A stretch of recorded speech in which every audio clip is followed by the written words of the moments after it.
Nii, tere päevast! See video tõenäoliselt pakub huvi väga väiksele ringile inimestest. Juttu tuleb LPG gaasiseadmega autodest, täpsemalt siis sellest rahalisest kokkuhoiust, mida LPG gaasiseadmega sõitvate autodega soovitakse saavutada. Ma ise olen ka LPG gaasiseadmega auto omanik juba mõnda aega. Ja kui postis vaadata hinda, siis tundub, et kokkuhoid on peaaegu selline, et gaasiga on vaata poole odavam sõita kui bensiiniga. Otsustasin siis seda natukene kontrollida, et kuidas siis päriselt lõpuks kokku tuleb. Ja otsustasin siis ka need tulemused avalikustada, äkki kellegile pakub veel see teema huvi. Ühesõnaga, tegin siis katsesõitu nii-öelda bensiiniga ja LPG-ga. Ja proovisin siis sõita võimalikult samamoodi, sama marsruuti.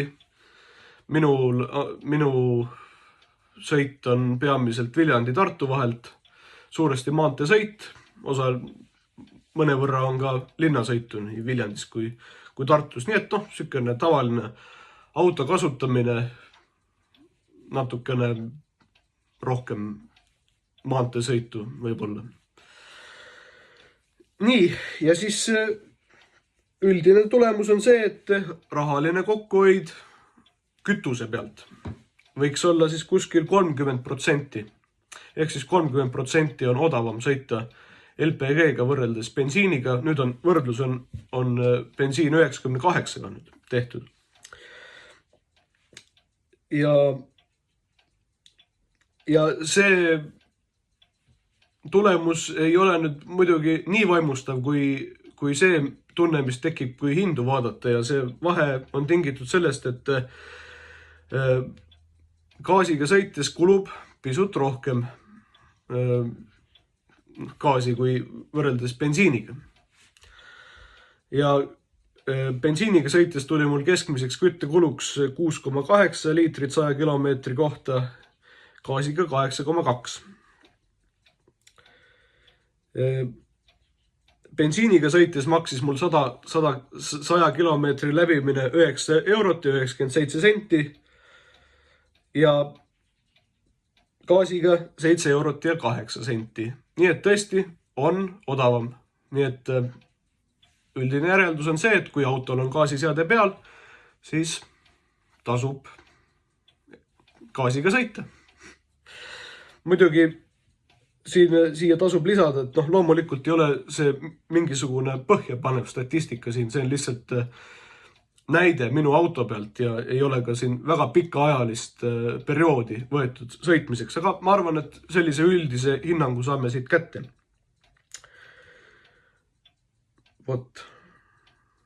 Ja arvutasin ka, et minul tuleb gaasiga sõites kuu peale tuleb kokkuhoid kuskil 60 eurot. Muidugi, mida tuleb arvestada, on see, et gaasiseade nõuab ka väikest hooldust. See ei ole eriti kallis, seal on mingite filtrite vahetus, mõnikümmend eurot maksab see asi.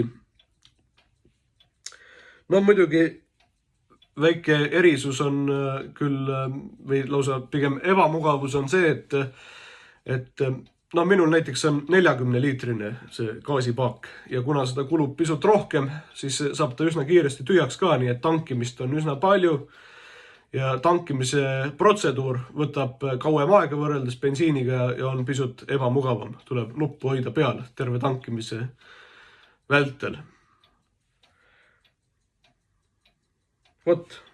Aga aitäh kuulamast! Ohutut liiklemist!